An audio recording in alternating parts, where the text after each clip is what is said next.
Hello friend, my name is Navneet. Welcome on crack it. Crack it एक ऐसा platform है जहां पर आप डिफरेंट सब्जेक्ट बहुत ही डेप्थ में एंड एनालिसिस के साथ बहुत अच्छे से समझ सकते हैं। जहां पर आपको पॉलिटी जो है हिमांशु सर द्वारा बहुत ही डेप्थ एंड क्लियरली समझाई जाएगी। वहीं हिस्ट्री जो है सांबित सर द्वारा समझाई जाएगी और मैं नवनीत आपको ज्योग्राफी के बारे में बताने की कोशिश करूंगा। और आइए चलते हैं, समझते हैं। आज का हमारा टॉपिक है ग्लोब एंड मैप्स।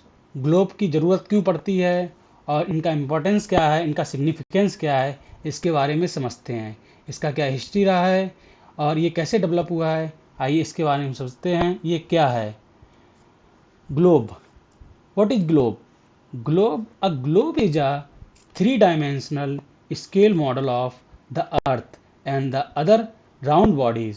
ग्लोब एक थ्री डायमेंशनल फिगर है जो भी अलग अलग जो राउंड बॉडीज़ होती हैं, जैसे कि मार्स हो गया, जैसे कि जुपिटर हो गया, जैसे कि अर्थ हो गया, सन हो गया, जितने भी टेलेस्ट्रियल बॉडीज़ हैं उनको अगर एक छोटे आकार में दिखाने का जो तरीका होता है उसे ग्लोब कहते हैं। जिस चीज़ में वो दिखाया जाता है उसे ग्लोब बोला जाता है।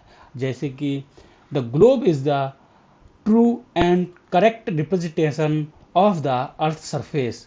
ग्लोब जो है अर्थ को अगर सही तरीके से कोई चीज़ दिखा सकती है तो वो ग्लोब है। अब मैंने आपको लास्ट क्लास में डिस्कस किया था कि अर्थ जो है उसका डायमेंशन क्या है, कितना कितना बड़ा फिगर होता है, अर्थ का क्या डायमेंशन होता है। अगर उसे हमें छोटे लेवल पर एक स्मॉल स्केल पर समझना होगा तो हमें कोई ना कोई ऑब्जेक्ट की ज़रूरत पड़ती है। जैसे कि अगर इसे देखा जाए तो ये भी एक ग्लोब का आकार रहता है। ऐसे राउंड फिगर में एक ग्लोब होता है, जो कि मैंने इसका फोटो यहाँ पर आपको दिखाया है कि ये ग्लोब रहता है और ये यहाँ से थोड़ा टिल्टेड भी होता है, जो हम आपको अगली क्लास में डिस्कस करेंगे। वो ऐसा क्यों होता है, इसके रीजंस क्या हैं, उसका इम्पैक्ट क्या पड़ता है, ये हम आपको आने वाली क्लास में डिस्कस करेंगे। जो ये ऐसा आकार जो दिखाया गया है ये हमें ट्रू रिप्रेजेंटेशन दिखाता है कि हमारा अर्थ जो है कैसा है। कभी कोई हम लोग ऐसे मैप पे भी देखते हैं कि ये जैसे ये मैप दिखाया गया है, कभी कभी हम जो मैप पे भी देखते हैं जो कि इस आकार में होता है, जो ये एक स्प्रेड शीट के आकार में होता है। वो इसका यूज़ क्या होता है, ये ऐसे हमें मैप को ऐसे स्प्रेड शीट में मतलब पेपर फॉर्म में बनाने की क्यों ज़रूरत पड़ी, इसका क्या कारण होता है, ये हम अभी आगे वाले आपको 5-10 मिनट में आपको समझ में आ जाएगा। और आपको समझ में आएगा कि हमें पेपर का क्या इंपॉर्टेंस रहता है, पेपर पे जो मैप उसका इंपॉर्टेंस क्या रहता है, और हमें ग्लोब कहाँ पे यूज करते हैं, मैप को कहाँ पर यूज करते हैं। ये सारा चीज़ें आपको अभी इस क्लास के एंड होते तक सारा चीज़ें क्लियरली समझ में आ जाएगा। आप जानते हैं कि ग्लोब के करेक्टरिस्टिक्स क्या होते हैं, ग्लोब के फीचर्स क्या होते हैं। A globe is a costly, जो ग्लोब होता है वो बहुत कॉस्टली होता है एज़ कम्पेयर टू मैप। क्योंकि मैप जो होता है वो एक पेपर पे बना हुआ होता है, स्प्रेड होता है, तो वो इतना कॉस्टली नहीं होता है। Preparation of a globe is a difficult and complicated process. Globe को बनाने के लिए एक बहुत ही हाईली स्किल्ड पर्सन की ज़रूरत होती है जो उसे डिज़ाइन कर सके। टेक्नोलॉजी की हेल्प से उसे डिज़ाइन कर सकते हैं, फिर भी उसे बनाने के लिए बहुत ही स्किल पर्सन की ज़रूरत होती है। क्योंकि उसका एक्सिस क्या होना चाहिए, उतना कितना टिल्ट होना चाहिए, कैसे उसके लॉन्गिट्यूड और लैटिट्यूड डिफाइन होने चाहिए, ये सारी चीज़ें बहुत ही क्लियरली मेंशन होनी चाहिए ग्लोब पे। क्योंकि वो हमें हमारा जो अर्थ है उसे ट्रूली रिप्रेजेंट करता है कि हमारा अर्थ इस आकार का, ये ऐसा हल्का सा टिल्ट है, और ये पूरा चीज़ जो है हमें ग्लोब बताता है। Globes are available only at a selected place और शॉप्स। ग्लोब जो होते हैं बहुत ही सिलेक्टेड प्लेस पे अवेलेबल होते हैं, ठीक है। अब ग्लोब इज़ बल्कि, ग्लोब जो होता है एक थोड़ा वजनदार चीज़ होती है जिसे कैरी करने में भी प्रॉब्लम होती है। क्योंकि वह थोड़ा भारी होता है, उसका स्ट्रक्चर राउंड होता है, उस पर उसे एक्सिस से झुकाया हुआ बनाया जाता है। जैसे कि आप इस वाले स्ट्रक्चर में देख सकते हैं कि ये कैसे यहाँ से ये इसे यहाँ से ऐसे करके फिक्स कर रखा हुआ है। ये इस पॉइंट से लेके इस पॉइंट तक दोनों पॉइंट पे फिक्स कर रखा हुआ है। इसके अंदर से जो इमेजिनरी लाइन होती है, जो हम आने वाली क्लास में पढ़ेंगे, एक्सिस होता है, वो ये पास होता है। इस एक्सिस से यहाँ से इसका जो मेन लाइन, अगर यहाँ से ऐसे करके लाइन ड्रॉ की जाए, अगर सपोज करो एक ये ऐसी लाइन ड्रॉ की जाए, तो उससे ये कितना टिल्ट रहता है, ये सारी चीज़ें जो हैं होती हैं। इसकी वजह से उसका थोड़ा डायमेंशंस भी बढ़ जाते हैं, ठीक है, उसका डायमेंशन का लेंथ भी बढ़ जाता है। तो इस वजह से उसे हमें कैरी करने में भी प्रॉब्लम रहता है। Being the spherical in shape, only half portion of the earth can B viewed at a time on the globe.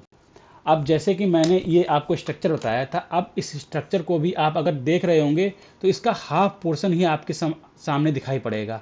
अगर आपको इसका दूसरा हाफ देखना पड़ेगा तो जैसे आप इसे घुमाएंगे तो आपका अदर हाफ दिखेगा, लेकिन ये वाला हाफ हट जाएगा। आप ग्लोब को एक पूरी तरह से एक साथ नहीं देख सकते कि अगर मैं ये ग्लोब को देख रहा हूँ, जैसे कि ये ग्लोब है, अगर मैं इस साइड से देखूंगा, मैं चाहूँ कि यहाँ पे मैं एक साथ इंडिया भी देख लूँ और यूएसए को भी एक साथ देख लूँ, अमेरिका को भी देख लूँ, नहीं देख सकते क्योंकि ये दोनों अपोजिट डायरेक्शंस में हैं। ये एक मेन प्रॉब्लम रहता है ग्लोब का, ठीक है। अब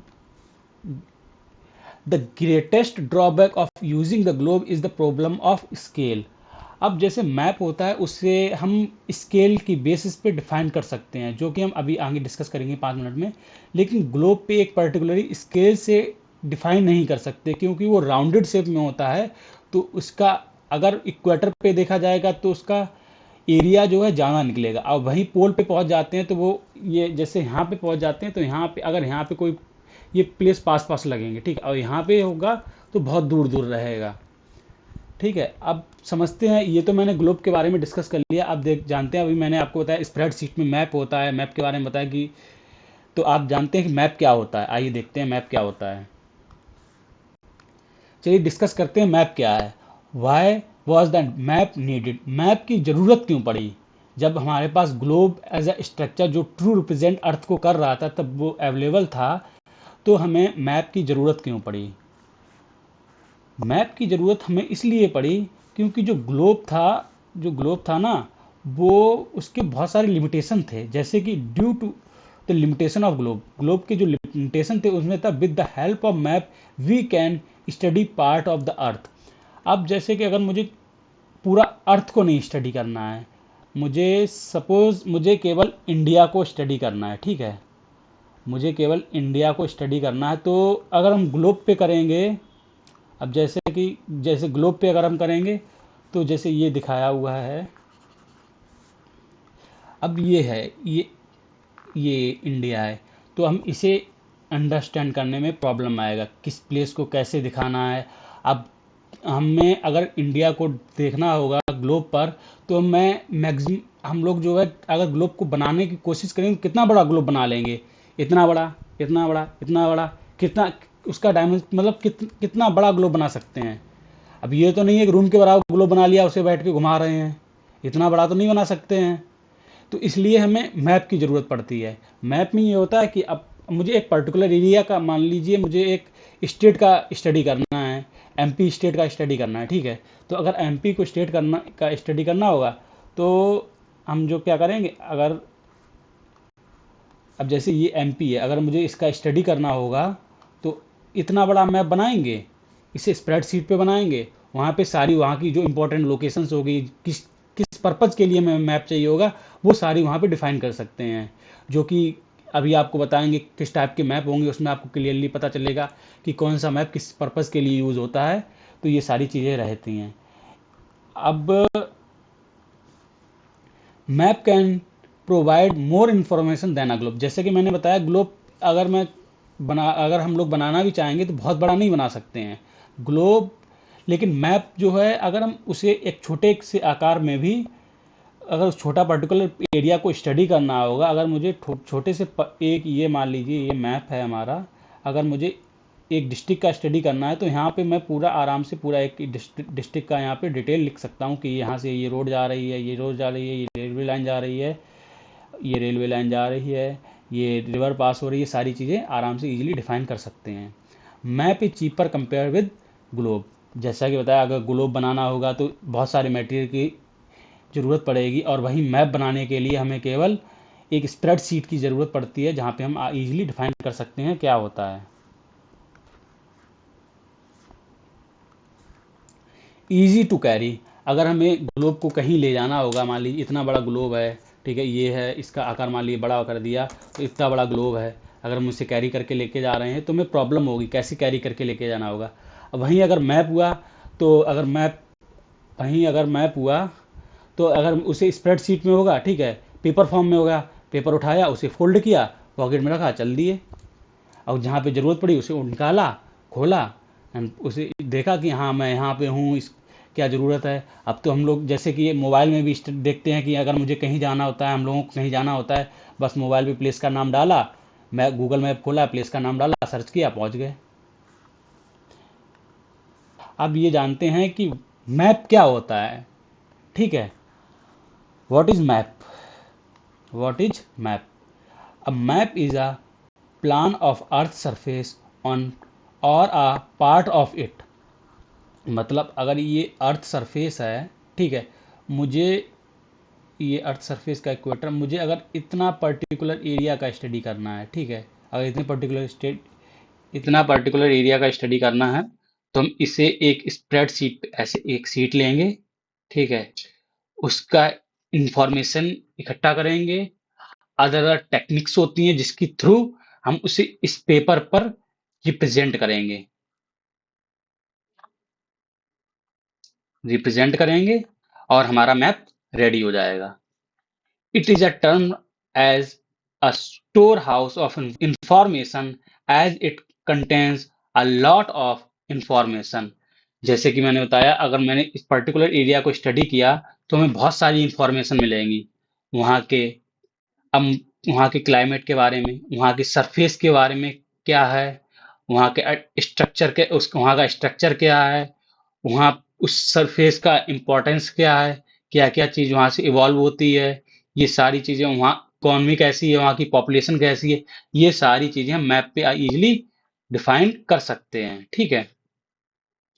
all area are smaller than the area which they represent. अब वो तो नॉर्मल सी बात है, आप अंडरस्टैंड कर सकते हैं कि अगर मुझे किसी बड़े चीज को अगर कोई छोटे चीज पे दिखाना पड़ेगा, तो उससे हम मतलब बहुत छोटे आकार में ही दिखाएंगे, अगर उतने बड़े एरिया को कैसे दिखा सकते हैं। अगर मुझे अर्थ को एक ग्लोब आकार में हम दिखा रहे हैं, तो अर्थ का ग्लोब जो होगा अर्थ से छोटा ही रहेगा ना, उसके बराबर थोड़ी बना लेंगे। अब जैसे अगर हम इसे ये अर्थ का आकार मान लीजिए, तो ये छोटा सा रहेगा। अगर हम इसे यहाँ पे अगर इंडिया को शो भी करना चाहेंगे, तो यहाँ पे छोटा सा इंडिया बन जाएगा, यहाँ पे ऐसे करके ये इक्वेटर हो जाएगी, इसके ऊपर से थोड़ा छोटा सा इंडिया बन जाएगा। अब ऐसे ही सारे प्लेसों को, हाँ, प्लेसेस को आराम से डिफाइन कर सकते हैं एक पेपर पे। अगर मुझे, जैसे ये हमारा पेपर है, ठीक है, अगर मुझे कोई रिवर रिप्रेजेंट करनी है, तो ये थोड़ी हम पूरी, अगर उसकी विड्थ जो है 200 मीटर है, तो मैं 200 मीटर की रिवर का 200 300 मीटर का पेपर लेके आऊंगा, उसके ऊपर रिवर का ड्रॉ करूंगा, नहीं भाई। ऐसे करके यहाँ से अगर ऐसे करके करेंगे, बस ये हमारा रिवर बन गया। अब इसका, अगर हमें इसका स्केल देना होगा, तो इसका स्केल आगे अभी डिस्कस करेंगे, स्केल क्या होता है उसके बारे में बताएंगे, तब आपको बताएंगे क्या होता है इसके बारे में। आगे अगला पॉइंट देखते हैं। Various signs and symbols are used in the map, so map reading and map interpretation become easy. अब मैप को रिप्रेजेंट करने के लिए हमें बहुत सारे सिंबल्स की जरूरत पड़ती है। जैसे कि अगर हम रोड को दिखाएंगे तो इस आकार में दिखाएंगे, अगर रेलवे लाइन को दिखाएंगे तो ऐसे दिखा देंगे, अगर कोई वाटर बॉडीज होगी, लेक वगैरह है, ठीक है, अगर कोई वेल है, अगर कोई टेम्पल है, तो इसे इस आकार में दिखा देंगे, ठीक है। और अगर कोई, अगर स्ट्रक्चर है तो उसे इस आकार में दिखाएंगे, हाउस हाउस वगैरह है तो उसे भी इस आकार में ऐसे दिखा सकते हैं। तो मैप पे रिप्रेजेंट करने के लिए हमें अलग अलग सिंबल्स की जरूरत पड़ती है, क्योंकि एक चीज को अगर हमें सिंबल्स नहीं डिफाइन करेंगे तो उस पे हमें समझ समझ में कैसे आएगा कि ये पर्टिकुलर चीज क्या है। और उस सिंबल को हम डिफाइन कैसे करते हैं वो आइए आपको अभी डिस्कस करते हैं कैसे डिफाइन करते हैं। Map interpretation means to understand the patterns of distribution represented in the map.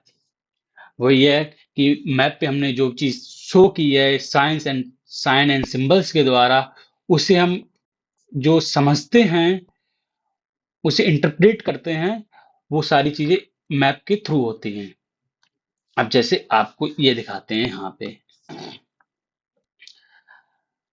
अब ये स्केल दिया हुआ है जो मैंने अभी आपको रिवर के एग्जांपल देने के टाइम पे बताया था, ये यहाँ पे स्केल दिया हुआ है।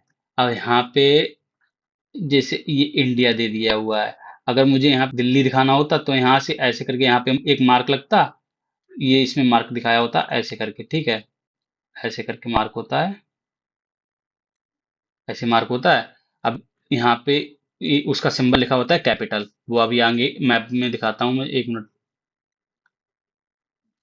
अब जैसे ये है, जैसे ये मैप है, ठीक है, अब इसमें हर एक उसकी कैपिटल दिखाई हुई है। तो ये देखिए, ये देखो, ये सिंबल रहा, ये सिंबल है, ये सिंबल दिखाए हुए हैं, ये सिंबल दिखाए हुए हैं, ठीक है, ये देखिए, ये सारे सिंबल्स दिखाए हुए हैं, कैसे रिप्रेजेंट मैप पे कोई चीज करते हैं। अब आइए समझते हैं आगे कैरेक्टरिस्टिक्स ऑफ मैप्स। अब map is a relatively cheaper, map जो होता है कंपेयर टू ग्लोब सस्ता होता है, ऑब्वियस सी बात है, जैसे मैंने आपको अभी बताया था। Preparation of a base map is a technical and difficult process. अब सबसे प्रॉब्लमेटिक चीज होती है एक बेस मैप का प्रिपेयर करना। अगर कोई बैरन मतलब कोई लैंड है उसका सर्वे हो रहा है, तो उसे प्रिपेयर करने के लिए हम लोग जो भी डाटा लेते हैं वो एक बेस मैप से लेते हैं, बेस मैप से लेते हैं। उस बेस मैप को कैसे प्रिपेयर किया जाता है, वो अगर इंडिया के उपलक्ष्य में हम लोग देखेंगे, तो जैसे सर्वे ऑफ इंडिया करके एक इंस्टीट्यूट है जो इंडिया के हर एक पार्ट में जाके वहाँ का सर्वे करता है, कहाँ क्या स्ट्रक्चर है, क्या क्या पैटर्न हो रखा है, इकोनॉमी क्या है, वहाँ की सारी चीजें का, और वो एक मैप को प्रिपेयर करते हैं।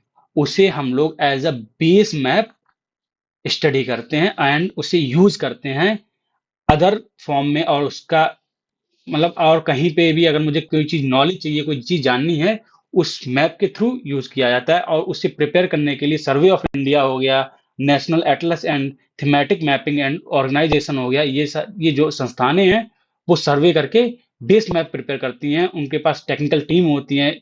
ये काम बहुत ही टीडियस एंड डिफिकल्ट प्रोसेस रहता है, ठीक है।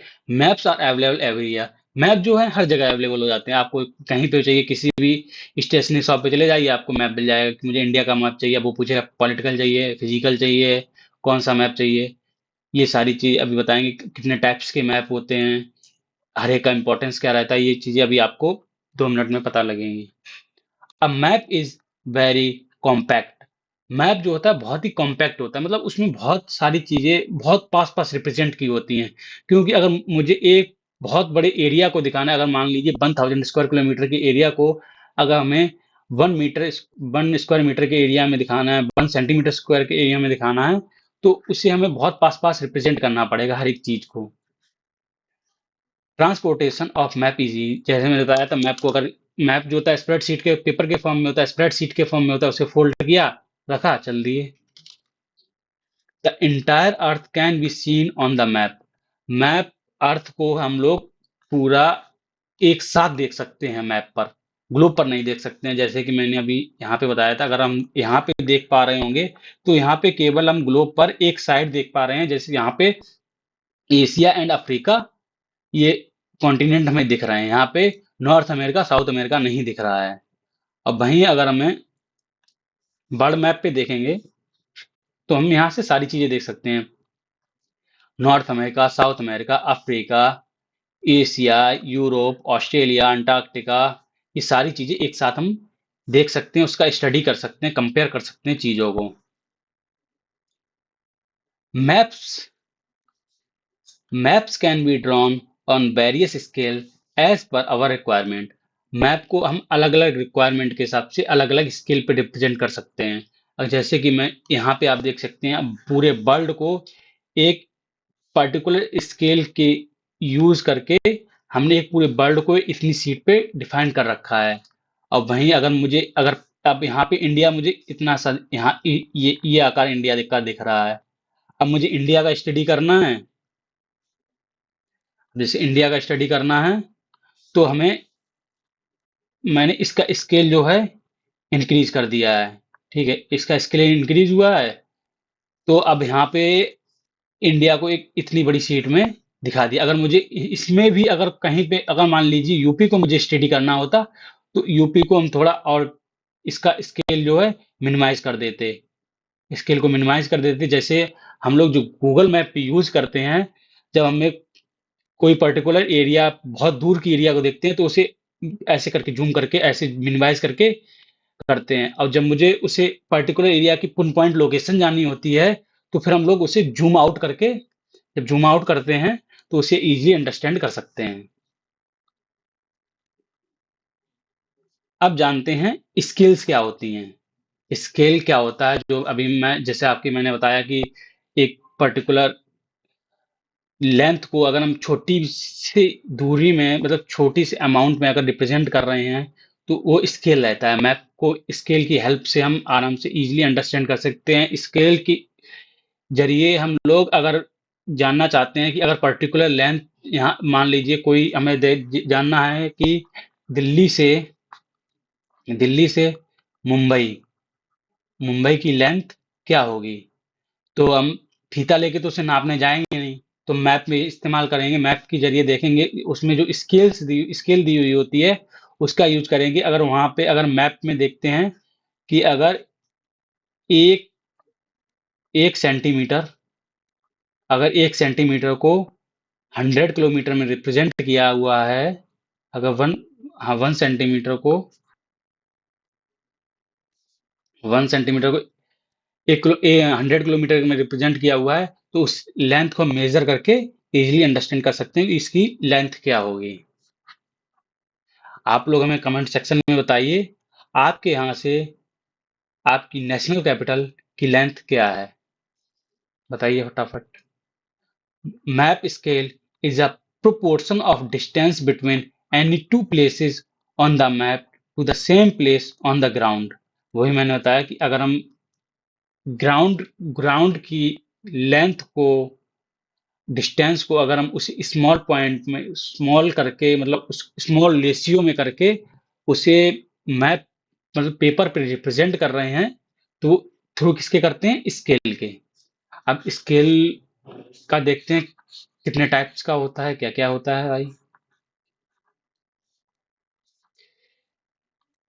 पहला होता है स्टेटमेंट स्केल, वर्ड स्केल और रिटन स्केल। इसका मतलब वो ये होता है कि हम इसमें लिख के बताते हैं कि 1 इंच इक्वल टू 4 माइल्स। या यहाँ पे हम 4 माइल्स नहीं लेते हैं, अगर हम इसे माइल्स को हटा के यहाँ पे हम मान लीजिए किलोमीटर कर देते हैं,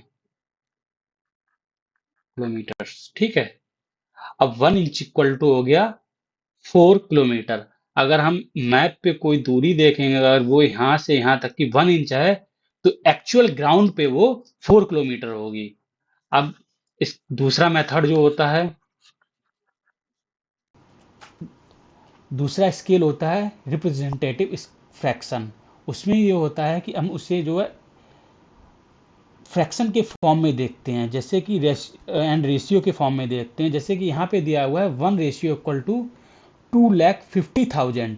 तो 250,000 का मतलब ये होता है कि अगर ऑन मैप जो है अगर 1 मीटर है तो यही 250,000 मीटर जो है ऑन ग्राउंड रहेगा। ऑन ग्राउंड कितना होगा, 250,000 मीटर। दोनों का यूनिट सेम रहेगा रिप्रेजेंटेटिव फ्रैक्शन में। एंड अनदर वन होता है लीनियर और बार स्केल, जो आप मेनली हर मैप में ज़्यादातर दिया हुआ होता है वो ये स्केल दिया रहता है। जैसे कि इसमें दिया हुआ है अब 0 से लेके 5 तक किलोमीटर्स। ठीक है, अब अगर इसे हम मेज़र करेंगे ये जितना भी होगा वो हमारे 5 किलोमीटर ग्राउंड लेवल के बराबर रहेगा। अगर यहाँ पे देखा जाएगा, अगर ये 1 इंच रहेगा, अगर ये 1 इंच रहेगा तो ग्राउंड लेवल पे 5 किलोमीटर रहेगा। ये डिफरेंट मेथड हो गए स्केल को रिप्रेजेंट करने के। होपफुली आपको अंडरस्टैंड हो गया होगा कि ये कैसे होता है सारी चीज़ें। अब समझते हैं the elements of maps. The element of maps, पहला होता है टाइटल। मैप, जो मैप है वो उसका टाइटल क्या है, किस पर्पस के लिए बनाया, रेनफॉल के लिए है, वेजिटेशन के लिए है, सॉइल के लिए है, या पॉपुलेशन के लिए है, इकोनॉमिक एक्टिविटीज़ के लिए है, किस चीज़ के लिए है, तो वो रहता है। दूसरा होता है मैप का स्केल, जो मैंने अभी आपके साथ डिस्कशन में लिया है। तीसरा होता है डायरेक्शन, नॉर्थ। मेनली जो होता है डायरेक्शन नॉर्थ में दिखाया जाता है। मैप जो होता है हमेशा नॉर्थ इंडिकेट करता है। जो नॉर्थ रहेगा वो अपर साइड रहेगा और उसकी रिस्पेक्ट में जो भी डायरेक्शंस होंगी वो शो करी जाएंगी। Locational input and base map. अब जैसा कि अभी मैंने आपके साथ डिस्कस किया था कि बेस मैप क्या होता है, तो जो सर्वे ऑफ इंडिया है and national atlas and thematic mapping organisation है, ये जो है बेस मैप प्रिपेयर करते हैं। वहाँ पे सर्वे करके, वहाँ पे ग्राउंड लेवल पे जाएंगे, वहाँ पे सर्वे करेंगे और अलग अलग चीज़ों को अलग अलग सिंबल्स में मैप पर रिप्रेजेंट करेंगे। वहाँ की लेंथ को होगा अलग स्केल में रिप्रेजेंट करेंगे। ये हम वहाँ से चीज़ों को लेते हैं और वहाँ से स्टडी करते हैं। सिंबलाइजेशन, अलग अलग अलग चीज़ों को सिंबल्स दिया जाता है कि किस चीज़ का क्या सिंबल्स है। एंड लीजेंड, लीजेंड होता है अगर हम किसी चीज़ का स्टडी कर रहे हैं, जैसे कि इस मैप में ये लीजेंड दिया हुआ है कि हम किस चीज़ का, मैंने शो किया है यहाँ पे, जैसे शो किया है एनुअल रेनफॉल का, इस मैप में शो हुआ है एनुअल रेनफॉल का। तो ये लीजेंड ये हमें बता रहा है कि किस चीज़ को हम क्या रीडिंग रहेगी, वो लीजेंड के थ्रू बताया जाता है। ठीक है। अगला चीज़ होता है कंपोनेंट्स ऑफ मैप्स। मैप के कंपोनेंट्स क्या क्या होते हैं। पहला होता है डायरेक्शन, वो हमें डायरेक्शन भी बताता है किस कहाँ से अगर मुझे दो चीज़ों की डायरेक्शन देखनी है, अगर ये इंडिया का मैप है, अगर आप मान लीजिए कहाँ के बताया जाए, अगर आप मुंबई में रह रहे हैं यहाँ पर, ठीक है, और आपको डायरेक्शन जानना है दिल्ली की, जो कि लगभग यहाँ पे होगा, तो आपको जस्ट यहाँ पे ऐसे एक मैप ड्रॉ करना है, जहाँ जैसे यहाँ पे नॉर्थ इंडिकेट हो रहा है और आपको देखना ये कौन सा हो रहा है। तो ये रहेगा इसका नॉर्थ, ये रहेगा साउथ, ये रहेगा ईस्ट, ये रहेगा वेस्ट। तो ये डायरेक्शन जो हो जाएगा नॉर्थ ईस्ट। एंड आप मुझे बताइए आपके यहाँ से आपकी नेशनल कैपिटल दिल्ली है, उसका डायरेक्शन क्या है।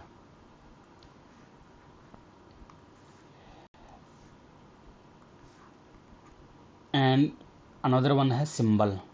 सिंबल जैसे कि मैंने बताया था, अभी डिस्कस किया था कि अलग अलग सिंबल को हम अलग अलग चीज़ों में रिप्रेजेंट करते हैं। जैसे कि ये सिंबल हमें एयरपोर्ट का रिप्रेजेंट करता है, ये हमें फ्यूल स्टेशन का बताता है। जैसे कि अगर मुझे पेट्रोल स्टेशन जाना है, कुछ सिंबल्स हमें ऐसे करके जो बना होता है, मान लीजिए ये बना हुआ है, ये हमें बताता है यहाँ पे क्लिनिक है, ये रेड कलर में दिखाया जाता है कि यहाँ पे क्लिनिक है।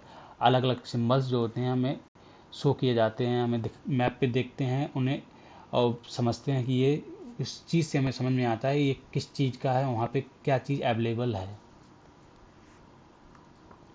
अब हम लोग चलते हैं, समझते हैं इतना सारा जब डिस्कशन कर लिया है तो समझते हैं कि मैप क्या होता है, कि मैप जो हैं कितने प्रकार के होते हैं। मैप मेनली जो है 3 टाइप्स के होते हैं, physical maps, political maps and thematic maps. आइए समझते हैं फिजिकल मैप क्या होता है। Physical map, map showing Natural features of the earth such as mountains, plateaus, plains, rivers, ocean, etc. are called physical or relief maps.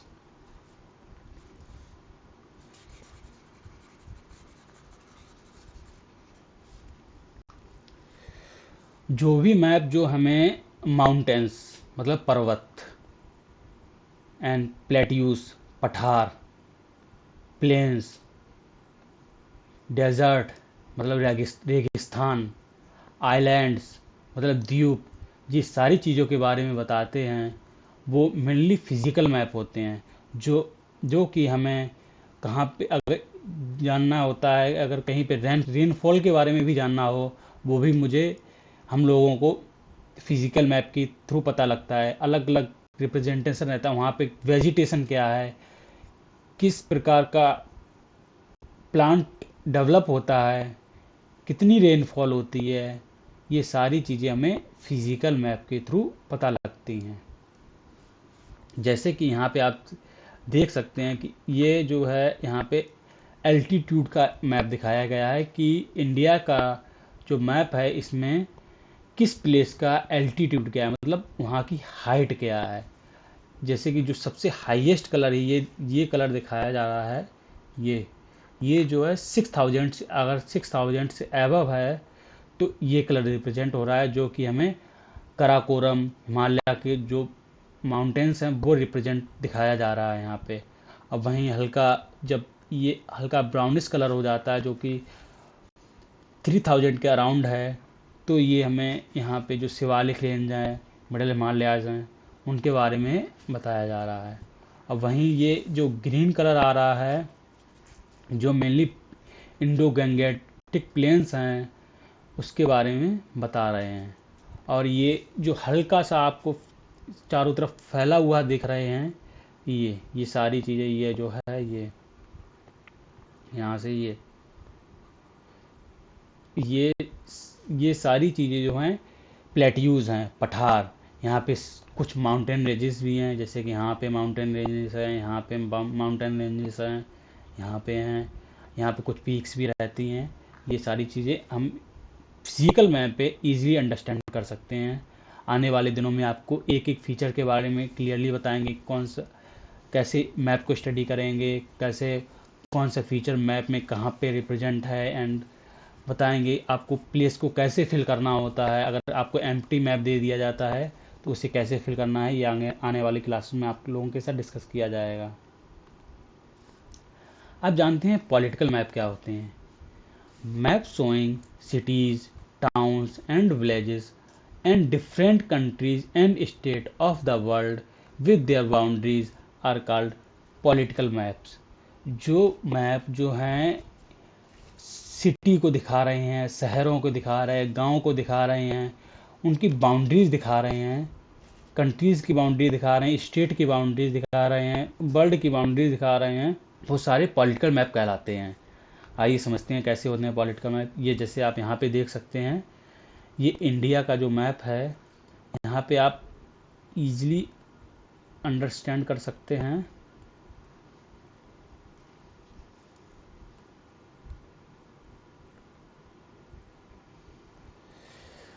यहाँ पे आप easily understand कर सकते हैं कि ईज़िली सब जगह पे कैसे स्टेट की बाउंड्रीज जो है डिफ़ाइन की हुई हैं। अगर यहाँ पे देखा जाएगा, ये यूपी उत्तराखंड की बाउंड्री डिफ़ाइन की हुई है, ये देखिए एमपी से जा रहा है, ये बिहार, ये यहाँ पे झारखंड, ये बिहार हो गया। यहाँ पे इंटरनेशनल ये बाउंड्री है जो कि नेपाल और इंडिया को डिफ्रेंशिएट कर रही है। भूटान हुआ, यहाँ पे चाइना हुआ, पाकिस्तान के साथ ही यहाँ पे ये बाउंड्रीज़ हैं। ये सारी चीज़ें हमें पॉलिटिकल मैप के थ्रू पता लगती हैं। अगर इसी स्मॉल स्केल पे डिस्ट्रिक्ट लेवल पे देखा जाएगा तो एक स्टेट को उठाया जाएगा, वहाँ पे डिस्ट्रिक्ट लेवल की बाउंड्रीज क्या होंगी। अगर डिस्ट्रिक्ट लेवल के अंदर देखना है तो डिस्ट्रिक्ट लेवल का जो मैप होता है उस पर डिफाइन किया जाता है कि किस विलेज की, किस तहसील की, किस ब्लॉक की क्या बाउंड्रीज हैं। ये सारी चीज़ें पॉलिटिकल मैप के थ्रू हम अंडरस्टैंड कर सकते हैं। एट लास्ट थर्ड नंबर पे आता है thematic maps. Some maps focus on specific information such as road maps, rainfall maps, map showing distribution of forest industries etc are known as thematic maps. अब thematic maps क्या होती है? जब हमें particular एक चीज़ को स्टडी करना होता है। जैसे अगर फिजिकल मैप पढ़ेंगे तो उसमें हम माउंटेन को, प्लेट्यू को, प्लेन को एक साथ स्टडी कर सकते हैं। अगर हम थीमेटिक मैप का देखा जाए तो जब हमें अगर कहीं पे रेनफॉल का स्टडी करना है, जैसे कि इस मैप में दिखाया गया है, अगर मुझे रेनफॉल की स्टडी करना है कि एनुअल रेनफॉल कहाँ पे कितना रहता है, तो हम थ्रू थीमेटिक मैप के थ्रू अंडरस्टैंड करते हैं। अब अगर मुझे यहाँ पे वेजिटेशन वाला करना होता तो ये वेजिटेशन का लेते हैं और यहाँ पे अलग अलग प्लेसेस पे कौन सी वेजिटेशन होती है वो डिफाइन करते हैं। अगर मुझे पॉपुलेशन का कहीं का जानना होता है तो पॉपुलेशन मैप को लेते हैं। ये जब हम पर्टिकुलर एक चीज़ को अंडरस्टैंड करते हैं, केवल हमें पॉपुलेशन के बारे में जानना है, केवल हमें सॉइल के बारे में जानना है, किस इंडिया के किस पार्ट में कौन सी सॉइल अवेलेबल है, तो हम थीमेटिक मैप के थ्रू जाते हैं जिसमें पर्टिकुलर एक एलिमेंट को अच्छे से डिफाइन किया हुआ होता है। जैसे कि अगर हम इंडिया के रिस्पेक्ट में देखते हैं कि कहाँ पे कितना रेनफॉल हुआ है तो हम इस मैप से इजीली अंडरस्टैंड कर सकते हैं। जैसे कि इस मैप में दिखाया गया है कि एवरेज रेनफॉल जो है किस एरिया में अंडर 20 सेंटीमीटर रहता है, तो वो यहाँ पे डिफाइन कर किया हुआ है। ये जैसे ये एरिया है जिसे हम लोग थार डेजर्ट के नाम से जानते हैं, जो कि राजस्थान में रहता है, सम पार्ट इसका पाकिस्तान में भी है। तो अब उस एरिया को हमने मतलब इस मैप में वाइट कलर से शेड कर दिया गया है कि इतना एरिया जो है ये अंडर 20 सेंटीमीटर रेनफॉल के है, इससे ऊपर यहाँ पे रेनफॉल नहीं होती है। 20 से 40 सेंटीमीटर इस एरिया में 20 से 40 मीटर की रेनफॉल रहती है, जो कि कच्छ और ये यहाँ से पूरा होता हुआ कुछ बार हरियाणा का एंड पंजाब का होता हुआ जाता है। 40 से 50 सेंटीमीटर जो कि रेनफॉल का एरिया है, ये इस कलर में डिफाइन किया हुआ है, जहाँ पे आप इजीली अंडरस्टैंड कर सकते हैं। ये एरिया जो है इस कलर में डिफाइन किया हुआ है। And another one is 50 to 100 centimetre rainfall, जो कि इस कलर से डिफाइन किया हुआ है। एंड ओवर 20 टू 50 रेनफॉल जो है इस कलर से डिफाइन किया हुआ है, जो कि आप यहाँ पे देख सकते हैं। एंड कुछ प्लेसेस का हमें डाटा अवेलेबल नहीं रहता है, जैसे कि ये हमारा मैप जो है लद्दाख एंड जम्मू एंड कश्मीर का जो मैप है, यहाँ पे हमें डेटा कलेक्ट करने में प्रॉब्लम आती है। जैसे कि बहुत हार्श क्लाइमेट रहती है, वहाँ की टोपोग्राफी भी जो है बहुत डिफ़िकल्ट है, जहाँ पे इजीली जाया नहीं जा सकता है, तो वहाँ पे डेटा कलेक्ट करने में प्रॉब्लम आती है। इसीलिए इस कलर यहाँ पे दिखाया हुआ है डेटा नॉट अवेलेबल, इस एरिया का हमारे पास डेटा अवेलेबल नहीं है। होपफुली आपको आज की क्लास में कुछ इम्पॉर्टेंट इन्फॉर्मेशन मिली होगी। अगर आपको ऐसे ही इन्फॉर्मेशन चाहिए तो जुड़े रहिए हमारे प्लेटफॉर्म के साथ एंड एंजॉय करते रहिए। तब तक के लिए थैंक यू, गुड बाय, जय हिंद।